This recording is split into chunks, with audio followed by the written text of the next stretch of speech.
We've been talking. Gregory has been talking, and I'm not quite sure, but I think we are now back on. So, but we will continue now. So, listeners, I want to let you know that you're listening to Bless Radio. It's the Tuesday evening spiritual discussion program. The aim of the show is to introduce you to the spiritual knowledge in the light of truth, the Grail Message by Abdrushi.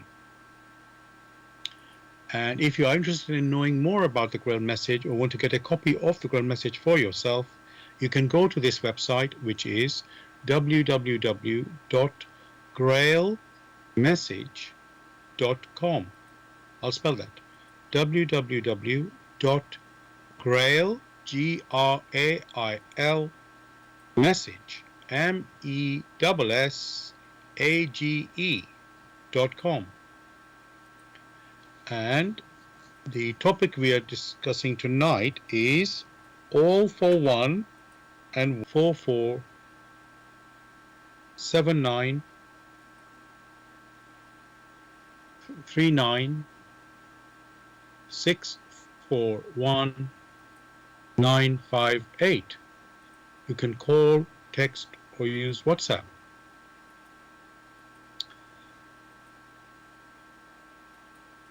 Now, listeners, we are broadcasting on Bless Radio 1, the number 1.com. Also, we're broadcasting on YouTube. Go to youtube.com and type in the search box Bless Radio 1, again the number 1, space, live stream. That's for the live show. You can listen to the recording of this show the next day. Again, go to youtube.com and type in the search box Bless Radio 1, the number 1 again, Grail Message, and then the topic of the show, which tonight is all for one and one for all. And you can also listen to our previous shows also. And thirdly, you can also listen to us on zeno.fm/blessroom. So that's obviously good, and obviously it means war is not right, which is clear cut, obviously. But going back to, let's say looking at, you talked about football, Gregory, as an example. And yes, let's say in most cases we don't see any deaths. No matter how fanatic people are, most of the time it doesn't happen, which is of course a good thing. And but sometimes, Gregory, I want to look at another aspect of life, which is business, where there is competition as well.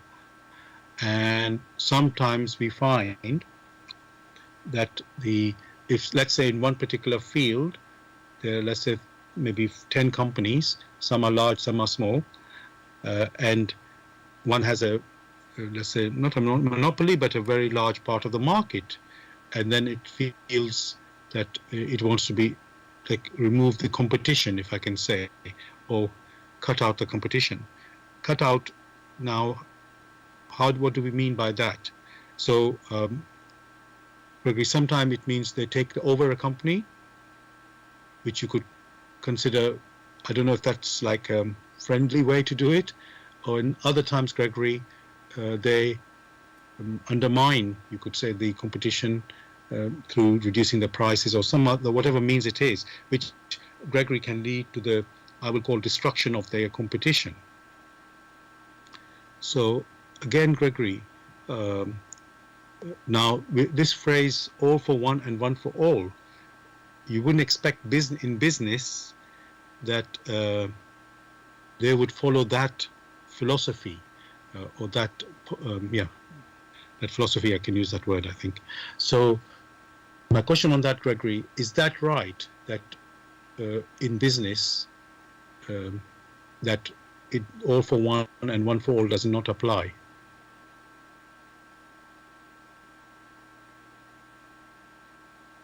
Oh, I think you're on mute, Gregory. Hello? Yes, we can hear you now. That particular expression, when applied to, in quotes, business, one can already draw certain conclusions or certain outcomes. When in business, the scenario you just painted comes about, where competition is stifled, what then happens is that one dominates, and before long, it will find it's unable to be stable. Why? Because there are not others who ginger up other companies to ensure that instinct of survival is engendered.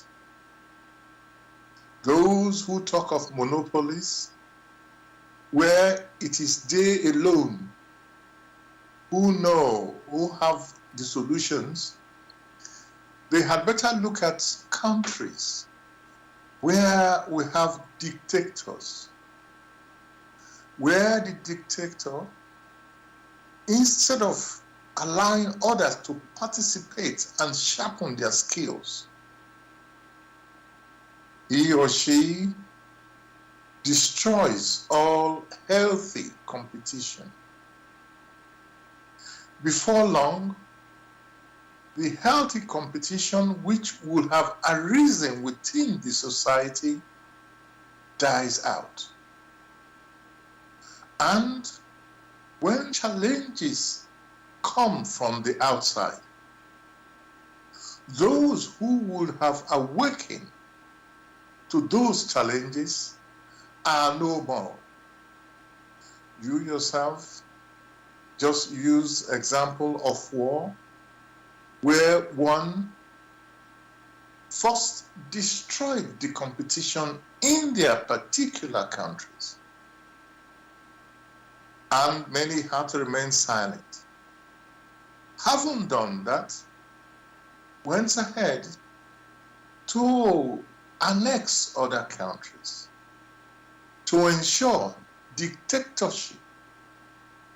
When, however, they met strong resistance from elsewhere, they had to buckle.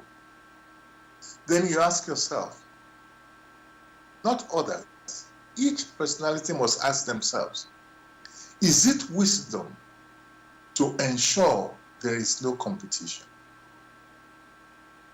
For such healthy competition as you have in so-called athletics or in football keeps everyone on their toes.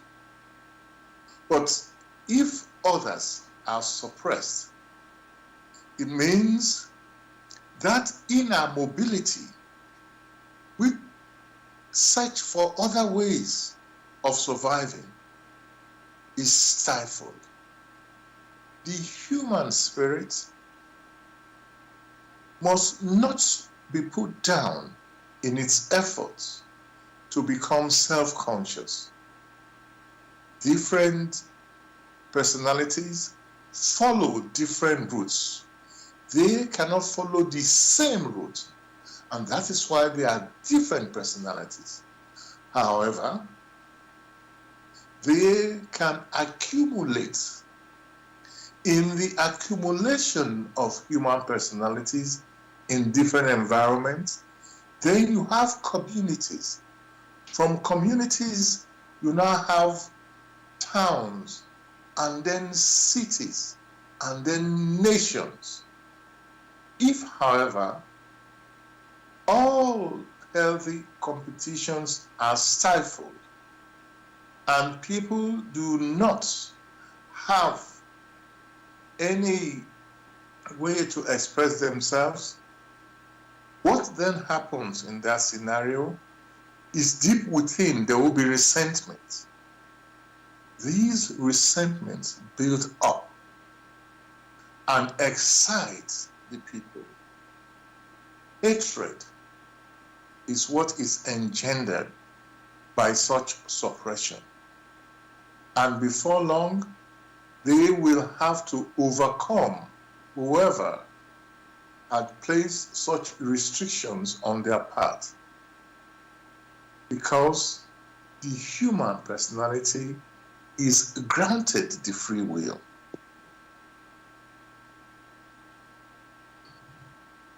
Thank you, Gregory, for this answer and picture. Because let's say in this real world, there's always, obviously we have competition, but you could call it unfair competition, or the practices are not fair.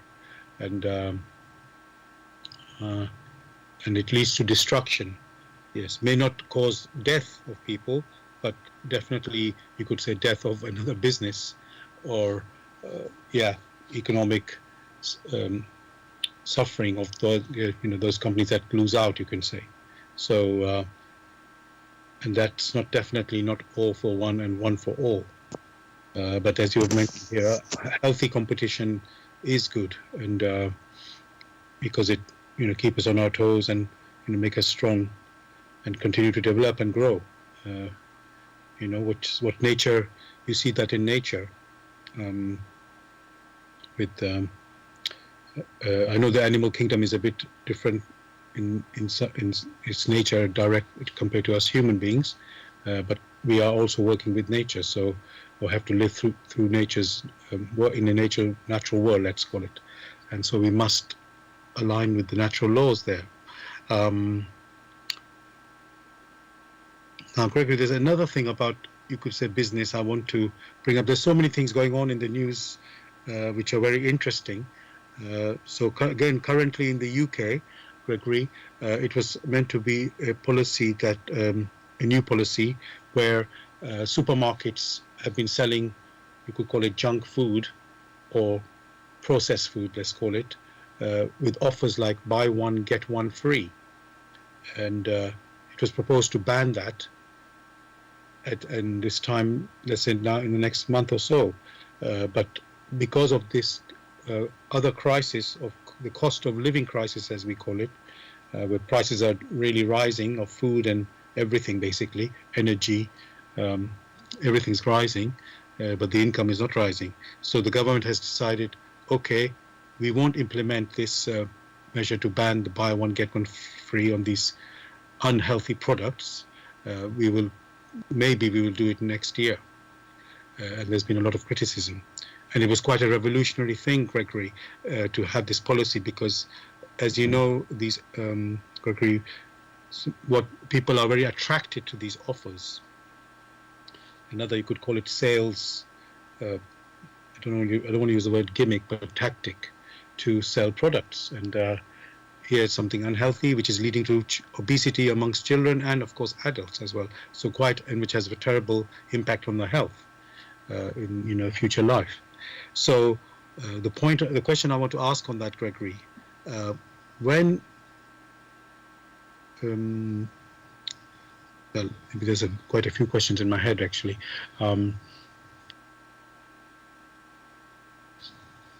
Yes, Gregory, let's talk about when the companies put out these offers, like buy one, get one free, for these unhealthy products, if I can say, or food items, rather than, Gregory, healthy items like apples and oranges. You don't get buy one, get one free for that. You don't see that offer. So, which is meant to be more healthy for us. So my question, so on that first point, Gregory, I would like to ask, it seems to be human nature, Gregory, to somehow, yes, we all want to be successful, but somehow we are attracted to do things which are harmful. And I'm looking in this one in the business side here, in these offers they're making. So I want to understand, Gregory, why, how is it that man or humanity is attracted to make such offers, and why is even human being attracted to take up such offers? The first point here in this discussion is that the basis of the discussion is that of the spirit, whatever should be of benefit to the spirit, the human spirit. That is, whatever strengthens the human personality to become self-conscious. That is the basis of the discussions which we hold at these times.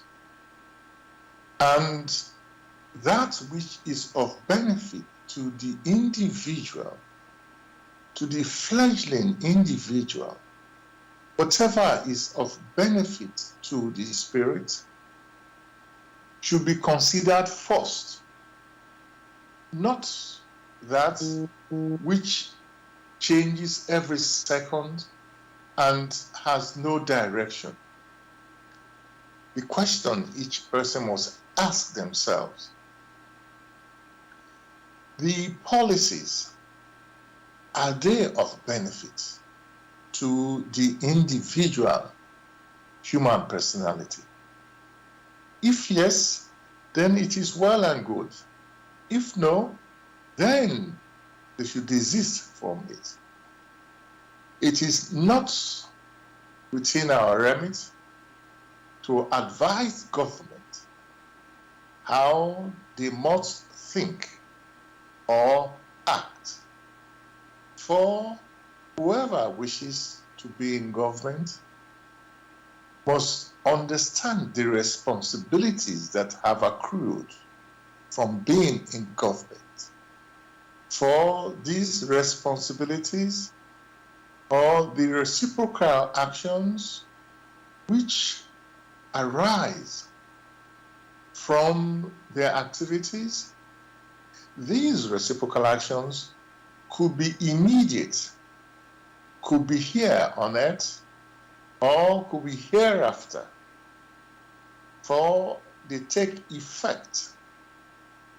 Therefore, none is absorbed from the personal responsibilities which they had taken to ensure that in their line of duty, it is one for all and all for one.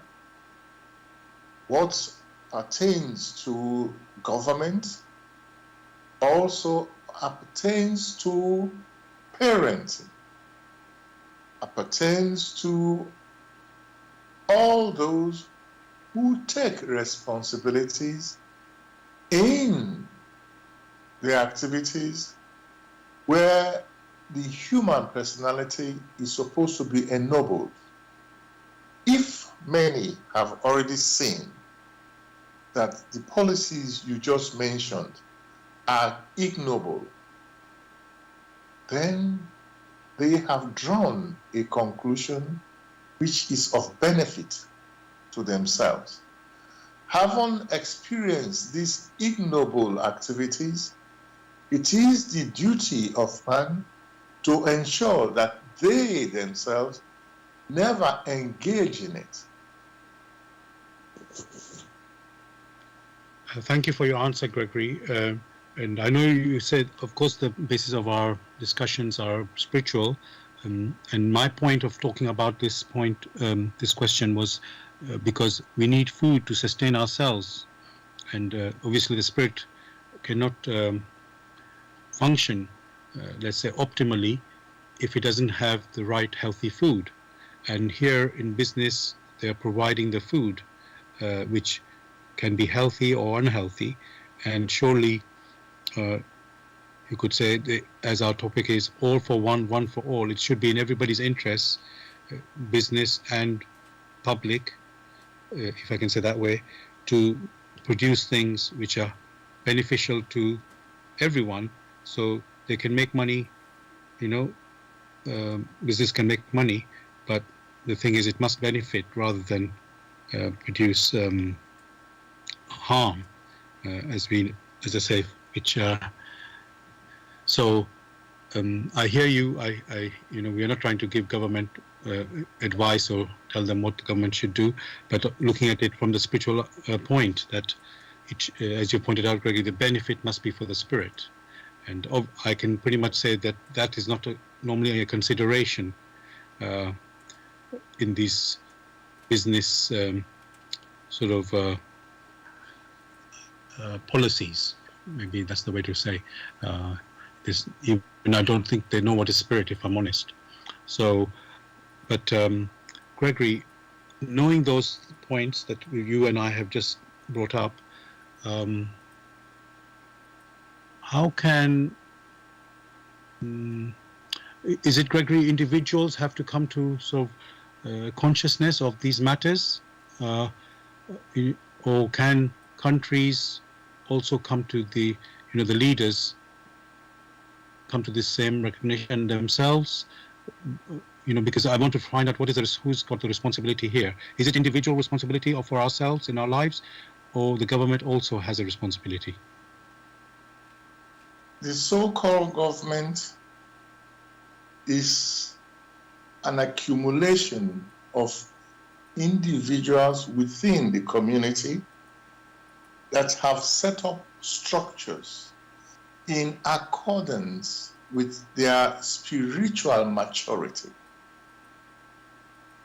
Therefore, you will find in some countries they only have simple officials, which officials are in very simple government.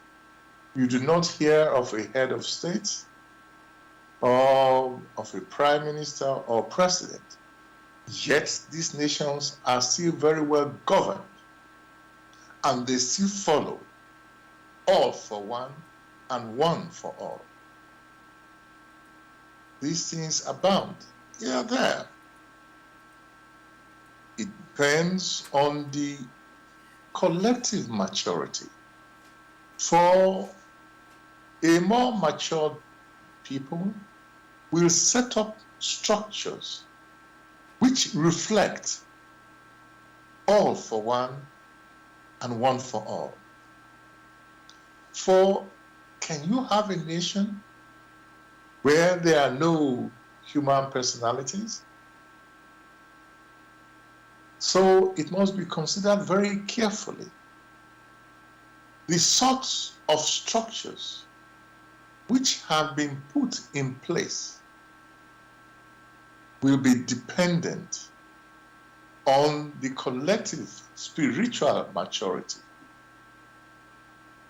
It doesn't mean that all the structures will be as balanced and very supportive. However, the need is there for continuous refinement, for the human personalities mature on a daily basis. The sort of structures which were in place about 100 years ago, 200 years ago, the time of the Spanish Inquisition, are different from the sort of structures we have today. There have been some gradual improvement externally. What is stressed here, there must be an ennoblement internally, an ennoblement in accordance with the laws of nature, through which these individuals came into existence.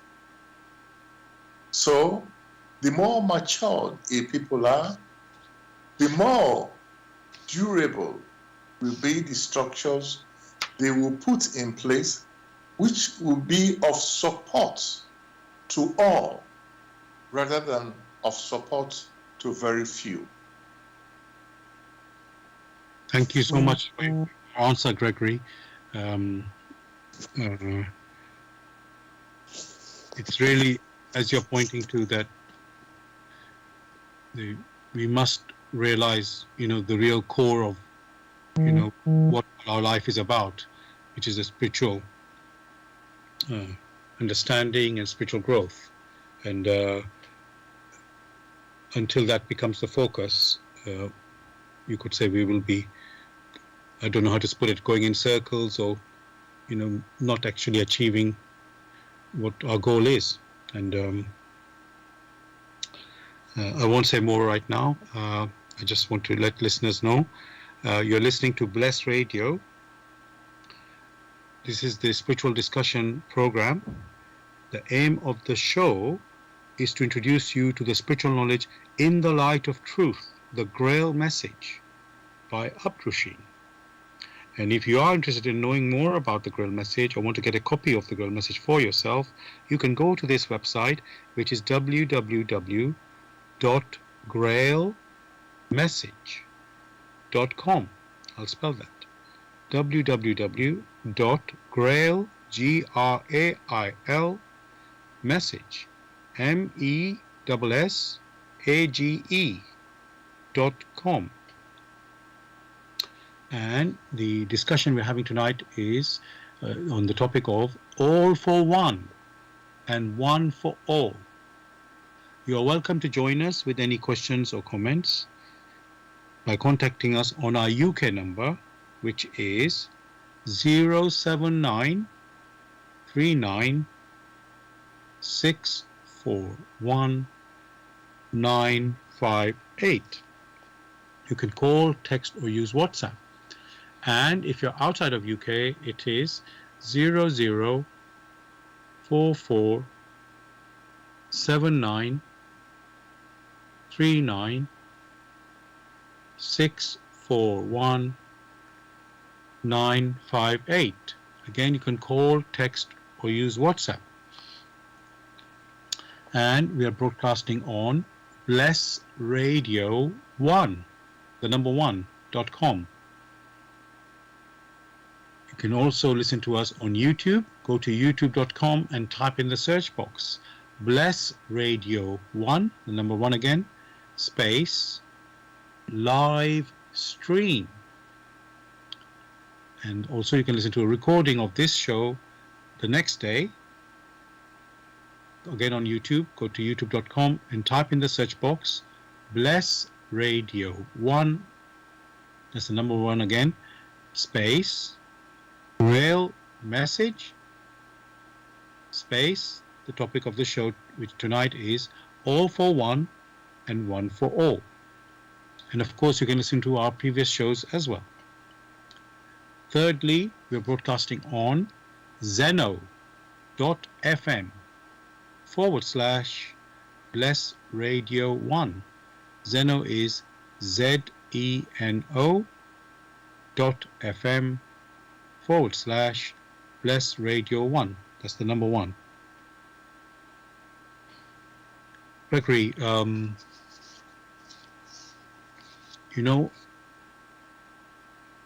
every show we talk about the laws of nature, that we have to align and work with the laws of nature, and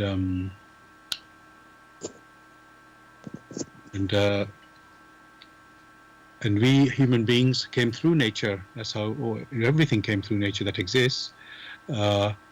Somehow you could say the rest of nature, meaning the animals and plants and that kingdom, they seem to function, you could say,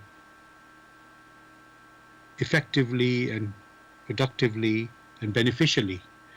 With the human beings, we know things do go wrong. We know its free will is involved. But I'm wondering, Gregory, is there something missing with the human beings? Like they need an incentive that, because animals, as you say, they don't have free will, so they just function automatically the way you could say they're meant to. With the human beings, with their having a free will, they can go where their will wishes it to go. So, but does that mean, Gregory, we have to have an incentive? Because just like you have competition, you try to win, and as you said, we don't win at the cost of killing, but of developing. But is there anything else, Gregory, sort of as an incentive for human beings to, you could say, you know, want to do the beneficial thing rather than harmful things. When you refer to incentive, and at the same time, the need to do that which is beneficial rather than harmful. When one considers that which is harmful, that one, sooner or later, terminates the continuity, because that which is harmful will not only impede the progress of the human personality in its effort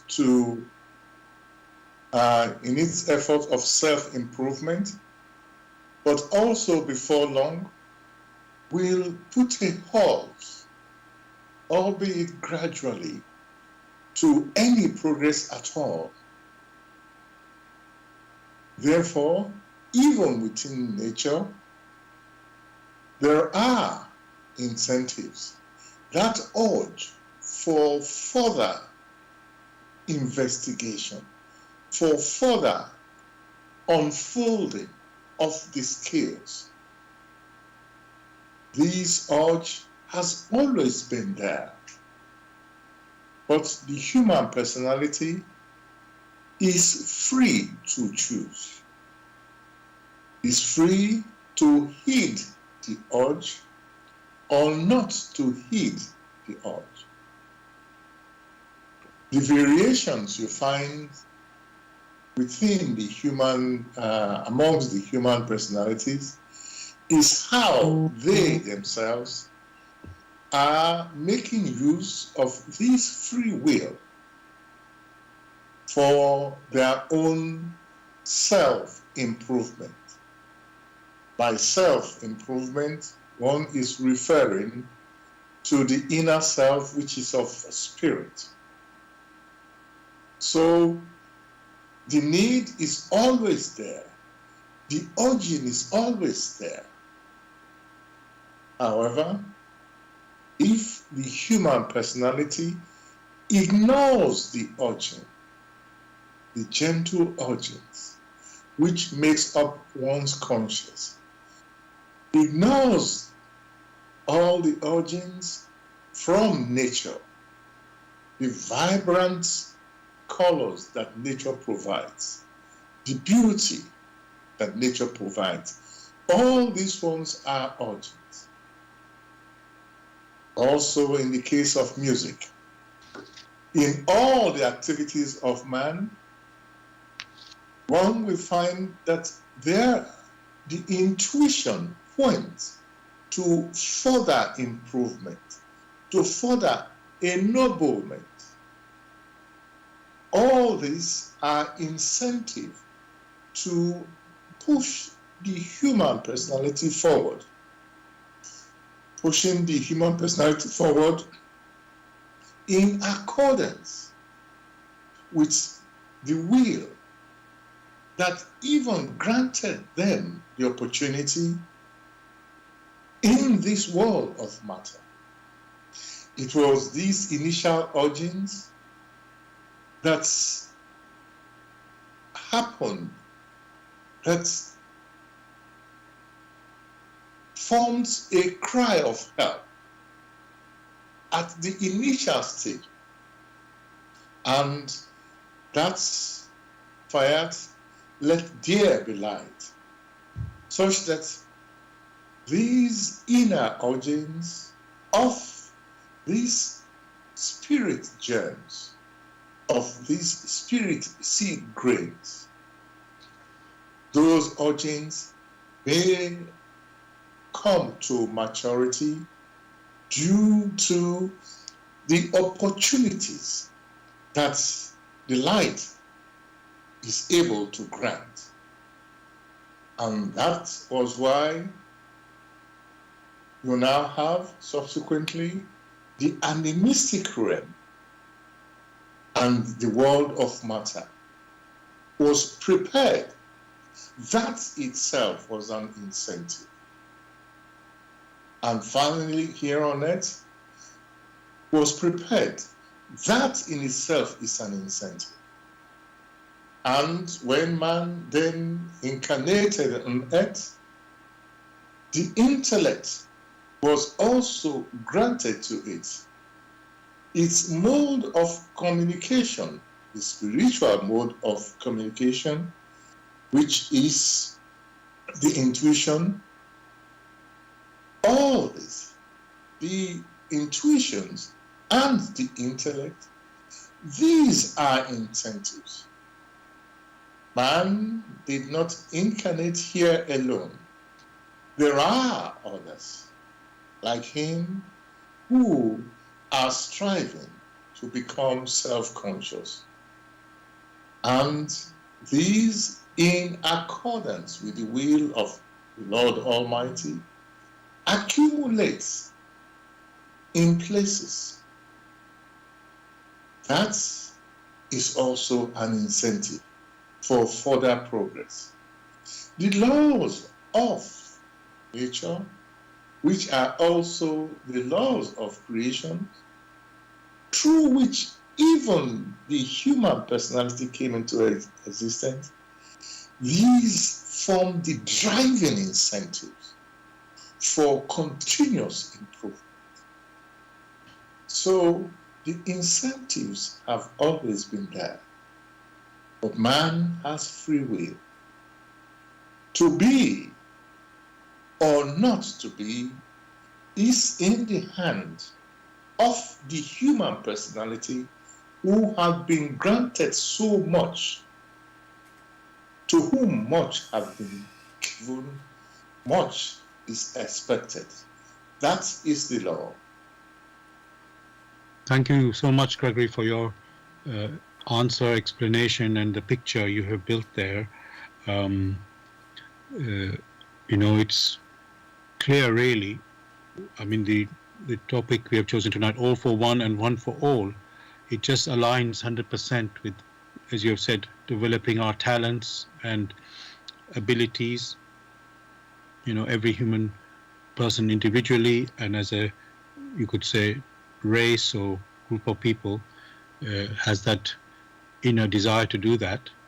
But as you say, we don't live on our own, we live with others, not only other fellow human beings, but also other creatures. And then somehow, I don't know if it is about dominating or survival, somehow things, when we have to interact with other people, we happen to go astray. And I'm wondering, Gregory, as you said, like we talk about football and winning games, we're not trying to kill anyone. It's like a healthy competition to develop ourselves. But somehow, I'm just trying to think, Gregory, like you said, there are the laws, the natural laws that we have to work with. And but when we have the interaction with our fellow human beings, there somehow comes a position where we, let's say, we develop ways of working. Some are, you could say, beneficial and some are harmful. And what I'm trying to look at the moment, Gregory, is how can we know what is beneficial? So, for example, I'm thinking, Gregory, in, let's say, government or running a society, should there be consensus, meaning all the people agree before they make in making a decision to move forward, or should it be one who is in a majority that should rule? Yes, I'm talking about, in quotes, politics, but we just imagine, don't have to think of it as politics as such. It's just running a society and how it should work beneficially. So my question on that, Gregory, is as the topic is saying, all for one, one for all. Does it mean, Gregory, every issue within a particular society, it must be agreed consensus, must reach consensus? Is that the way to benefit everyone? The question should be, is that not what democracy is supposed to be? Where there are representatives, it is not expected that each one must be in government, but these different groups get a representative, and when you have some serious matters it needs to be discussed, that is passed via the representative until we have others representing different groups coming together to discuss, to see how these things can apply to the benefit of all, or are they supposed to come together to discuss that which is not to the benefit of all, but to the benefit of one? It is presumed that these discussions should be of benefit to all, because each personality that is a fabric of that nation needs to improve himself or herself. And therefore, whatever policies are made should be of benefit, should also be able to strengthen. It doesn't mean that each time they get it right. It could be a balancing act. But in the provision of educational activities, by educational, one is not only referring to the intellectual cultivation you find in schools, but also in the responsibilities that each personality must bear. For, as is well known, in every activity, there is the reciprocal returns, which gives to each one that which they themselves have placed in nature, in creation. Such a knowledge must be made available such that each personality in their activities will always bear that in mind, that just as they are striving to ennoble themselves, there are others who are doing the same. And therefore, in order to be able to achieve their aims, there is the need for cooperation with others. For, as is well known, the personality that has chosen to do the farming is not the same personality that has chosen to play music or to be involved in medicine. These talents vary, but in coming together, they can build up a society. Even the so-called street cleaner is as important as others. For the fulfillment of such tasks is also of vital importance. It is when the policies of all for one and one for all is not implemented aright. That is when resentments build up, first deep within the individuals, then collectively as a group in a society. And before long, the resentments which have built up in manifesting themselves physically now represent or manifest as warfare, which warfare tries to destroy others. These resentments could be taken care of by the proper consultation or by making rules which ensure that the individuals in society will be on their toes, for they themselves will know they will be held there and will be supportive of one, just like you have in football, where you find that in a team, you have different people at different sides, but collectively, the aim is self-improvement. The goal is continuous improvement. That is how it is, and not otherwise.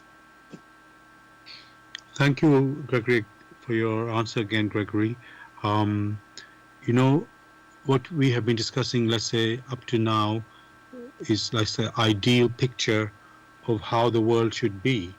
But the reality is, the world is made of people of, would say, standing in different places, not places physically, I mean just in the way of thinking.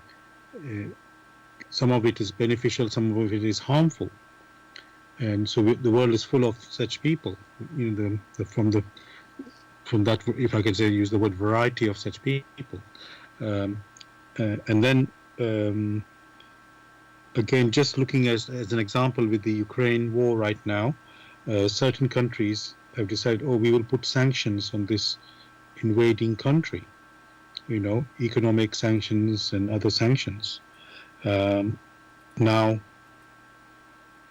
what I'm wondering about, Gregory, when things are not going right, and so, you know, putting sanctions, is that going to work to change the people to, so in quotes, do the right thing? Because when what we are seeing, let's say, when we put sanctions, it's not only the person that you sanction who seems to, the consequence doesn't happen only on the person that the people that you're sanctioning, but also others are involved. So, you know, it just reminds again, we are all connected, all for one and one for all. If we hurt, in quotes, hurt or sanction one part of the world, if I can say it that way, it has an impact on the other part, even the ones who are putting the sanction. They have consequences on the rest of the world as well, not only the one that is being sanctioned. So my question on that, Gregory, is that a right way to deal with, you know, if something is happening that is not right, one is that we do this sanction, you know, yeah, is it right to have a sanction on when somebody does something, in quotes, what is not right? The question each personality must ask themselves, not others. If one is in such a scenario, how would one act when your house is invaded and blown up? What will be your reaction? Would you remain silent? And you, the onlooker, would you gladly join hands with that personality that is the invader? The so-called sanctions are people who haven't seen the play of words and the deceptive nature of the invader, made a vow to themselves, I will not have anything to do with such a personality who will say one thing, invade and kill. You as a personality, how would you respond to that? Now seeing, although it has been said, one for all and all for one now sees the scenario where that is violated completely. Violated that leads to destruction of lives, which lives, like others, were striving peacefully to come to spiritual maturity. Yet the invader had cut short the lives of those who have done them no harm. Question is, how would you yourself respond? So, how do people see the sanction? Let them make up their mind. For when you find a people undergoing such terrible experiences, one cannot say, oh, that is their own.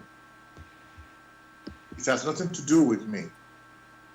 That is equivalent to what was mentioned when Christ taught, when the question came in, and who is my neighbor? And he gave the example of someone who was waylaid by armed men, invaders, beat him up and took all his things. A priest came by, went the other way. A Levite, he himself, who is supposed to know the law, went the other way. Then came the Samaritan, who in societal terms was the lowest of the low, who took care of this. And then the question was asked, of these, who is his neighbor? Those who call themselves Christians, who cannot see the meaning of this, and yet they call themselves Christians and have turned invaders, must ask themselves if they still have that inner capability, whether that's which they now strive for, which is the lives and properties of others, if that is the proper thing to do.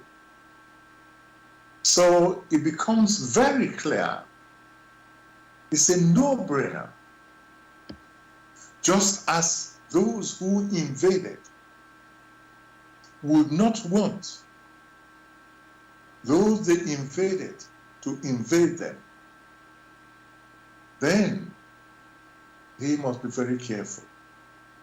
If, however, in their invasion, because they assume themselves superior in arms, they have invaded others.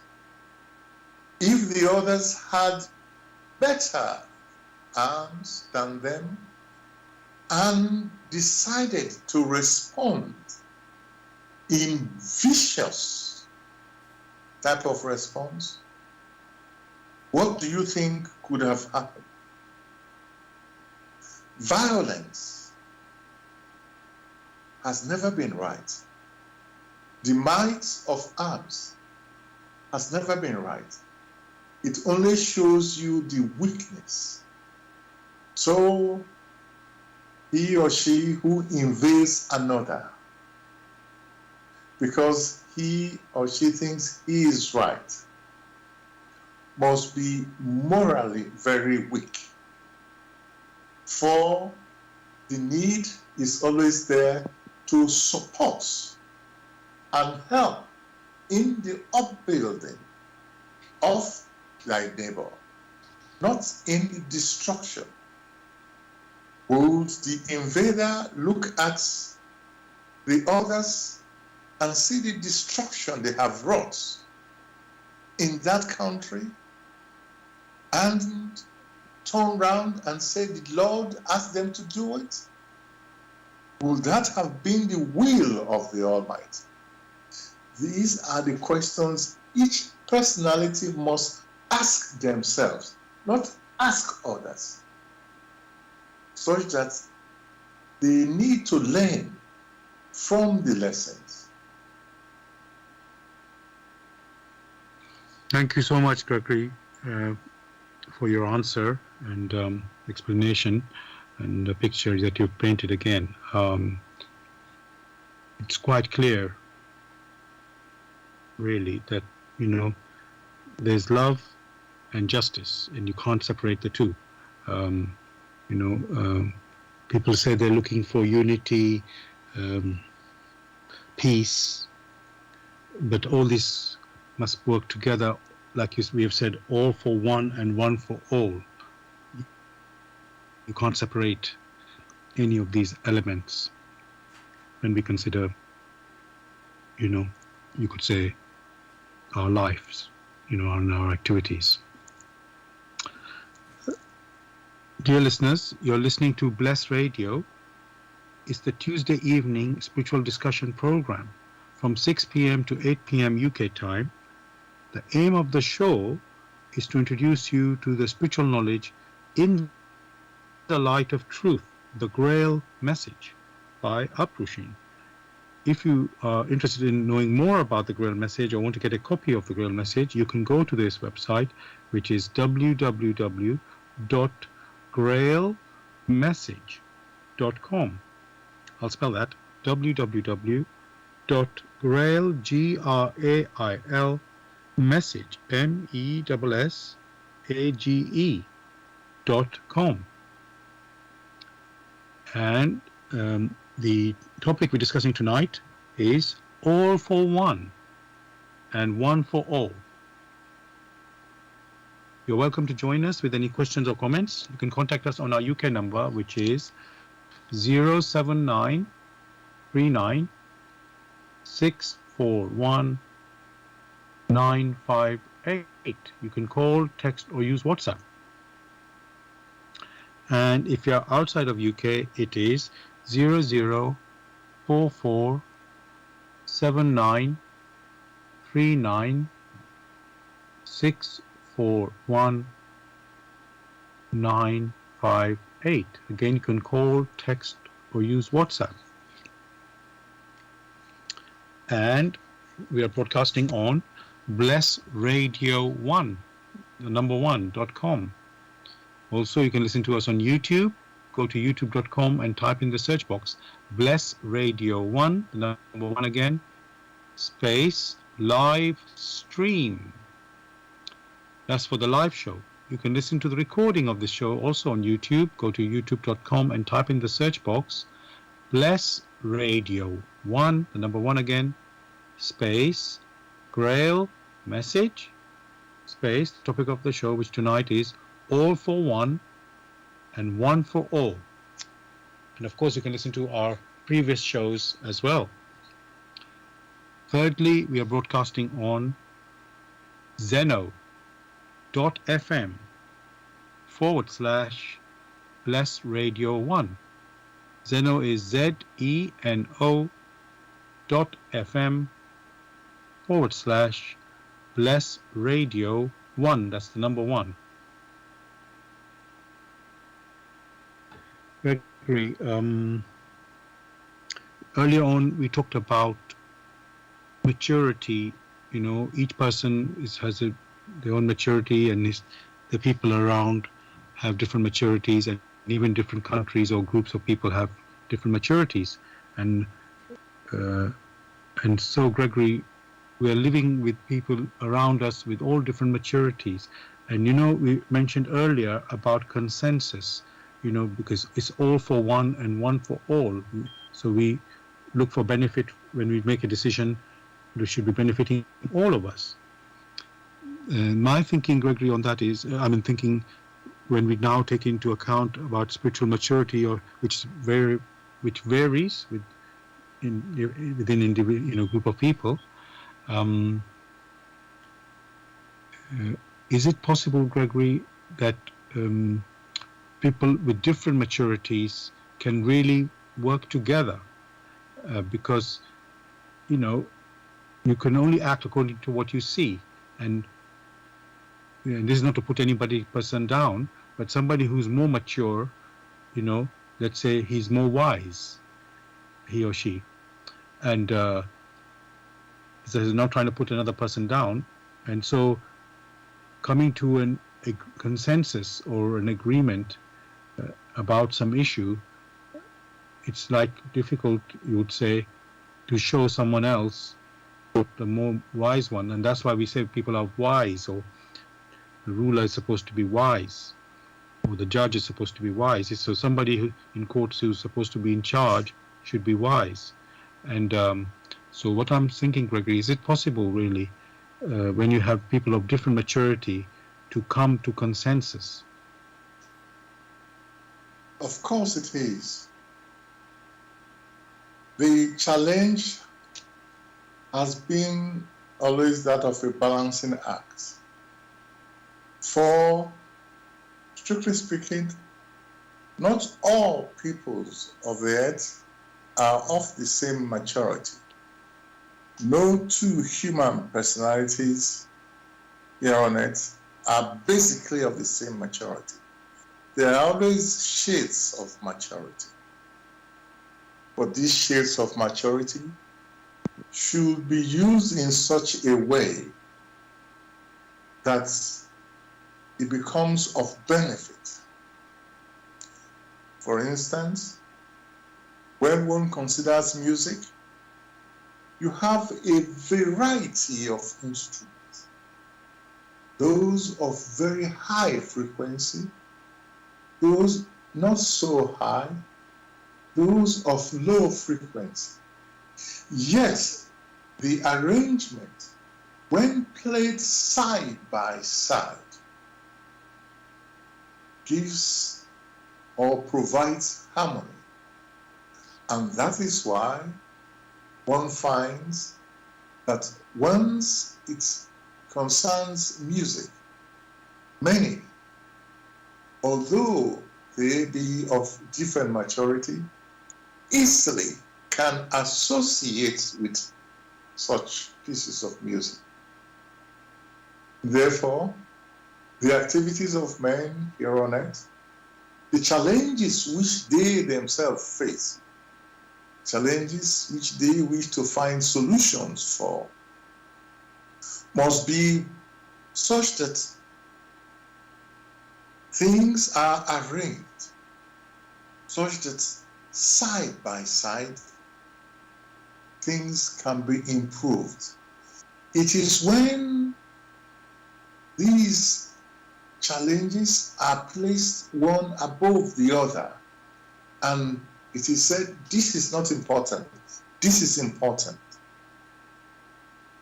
And this is for a group that is not so very matured. This is for a group that is matured.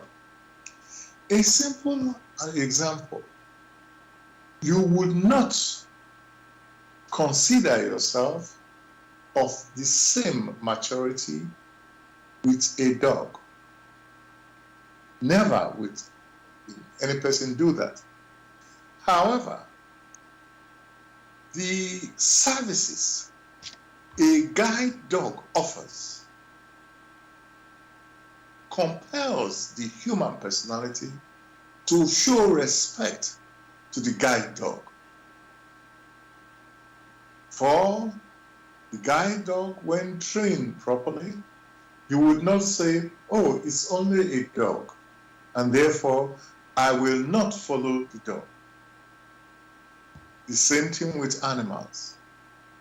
Should man wish to walk with animals, then it is the task of man forced to understand how the animal works, and he or she can then adjust his or her ways to ensure there is harmony of communication between he himself and the particular animal. He himself or herself who claims to be superior must make the effort to understand those who are not as matured as himself or herself, and therefore have to adjust, not looking down on them, but encouraging them. Just as in the initial stages, people grow up as young ones, as children. If you yourself do not gradually prepare these children to be adults, one is not going to be here forever. When the time comes, when their services will be needed, because of the lack of preparation and the lack of commitment, you will find that those people whom you claim you are superior to are unable to fill that gap. Therein lies catastrophe.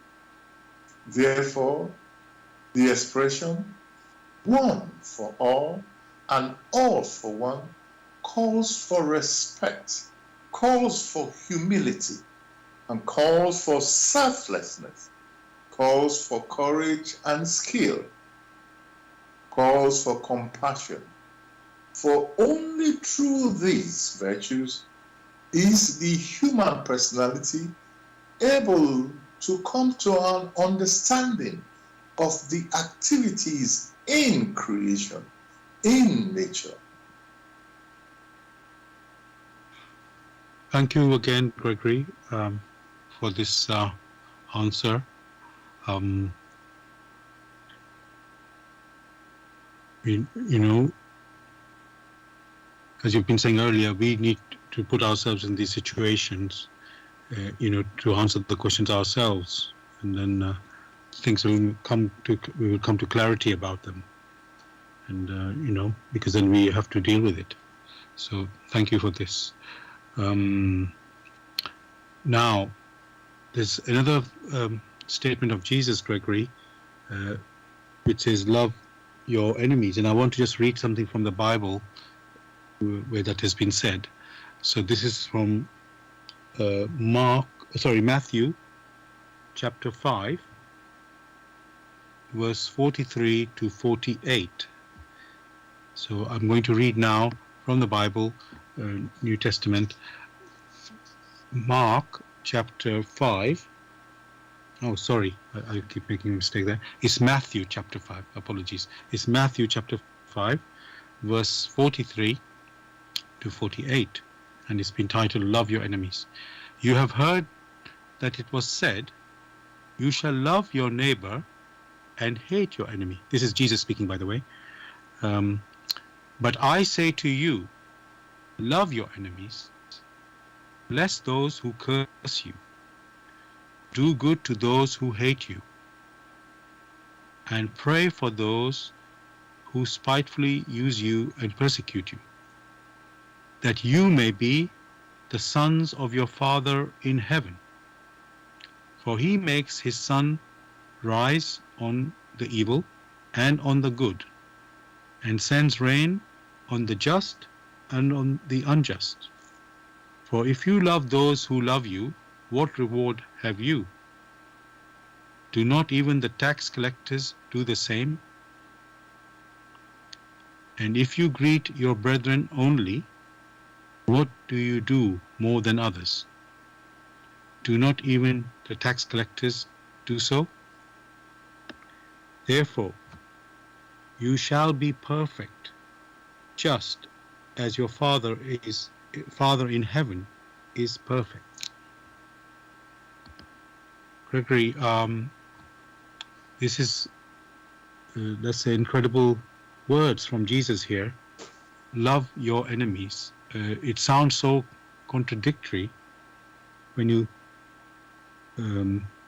look at it initially, and because it looks like, oh, why, there's somebody who's harming you. Well, I don't say you have to retaliate in kind, but you feel like, oh, they're harming me, so I must, you already talked just now about respect. You don't feel having respect for them. But here Jesus is saying, love your enemy. And what did he, in those words that he spoke, in sort of this, in expansion of that, what did he mean by that? Love your enemies. The expression enemy only means that which lacks certain features of the virtues. And because if you take, for instance, someone who lacks compassion, and such a person sees you undergoing terrible suffering, he ignores you, or that particular personality wants to destroy you and has a lack of all the virtues which is supposed to be upbuilding. Because that person lacks those virtues, and you yourself have the virtues, it is you yourself that have to give to him or her who lacks. The so-called enemy lacks that which could be upbuilding. At the same time, the so-called enemy prompts you to allow those virtues to come to the fore within yourself. The virtue of courage, the virtue of diligence, the virtue of vigilance. For many, with the knowledge that there is danger from an enemy, they become vigilant. So the enemy has helped you to cultivate vigilance. Also, the enemy has helped you to cultivate alertness. The enemy has helped you to cultivate your skills. Partly, that was why. Also, the enemy who now form a part of some reciprocal action. Which reciprocal action could have swallowed you and destroyed you, but in recognizing that these could be part of your reciprocal action, which action might have been sown in the past, you wake up to it and change immediately and respond in accordance with the virtues of courage, of selflessness, of humility and compassion, knowing that this personality lacks those things which you yourself have now cultivated. You show respect. That was what the early Christians showed. That was what Christ did when he taught in the kingdom or in the enclave called Israel at that time. Deep within him was, is, and will ever remain the living love. Though he was sharp on those men of the intellect, he also had compassion on them. And along the line, his disciples have to develop that selflessness. They had to copy selflessness from him when they saw how he tackled the challenges which were thrown at him by the enemies, how he stood firm. They also learned to stand firm. So, that which you have just read, one had only given a partial explanation, but all the more reason the need is there to examine the work in the light of truth, where all things are granted. Thank you very much for this answer, Gregory. It really helped us to see again what really it means to be all for one and one for all. Whoever is harming us, they can also redeem, but we can also wish them well, as you have pointed out, wish them, seeing what they're doing, we are now,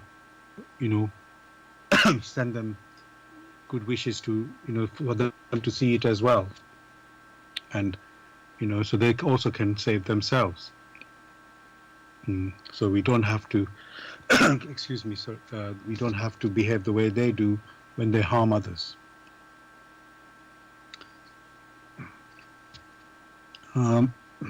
Excuse me, sorry for now.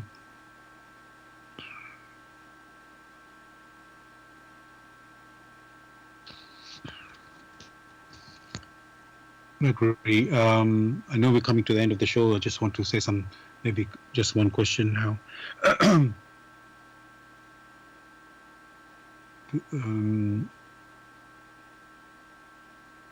Yes, I want to ask Gregory, for the future, is there some, you could say, time limit where we have to develop ourselves, or will it continue until we all achieve this love for, which is, or develop ourselves to be all for one and one for all? Thanks for that particular question. It must be understood that the world of matter in which the human personality has incarnated in order to grow and mature before returning back, that world of matter is not permanent.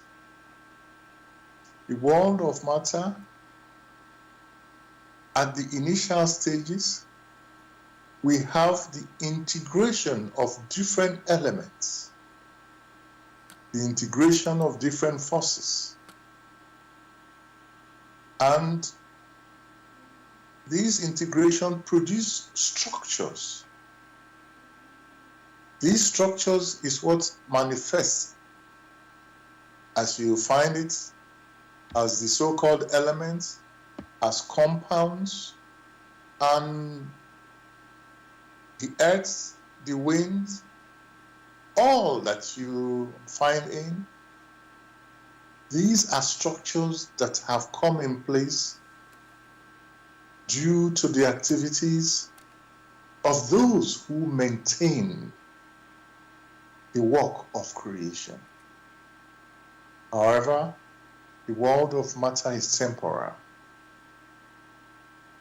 Man is granted the opportunity to come into this world of matter, to mature, and to withdraw from it before this world of matter, which came in and had to grow and mature, and before long becomes ripe and overripe, and therefore undergoes disintegration.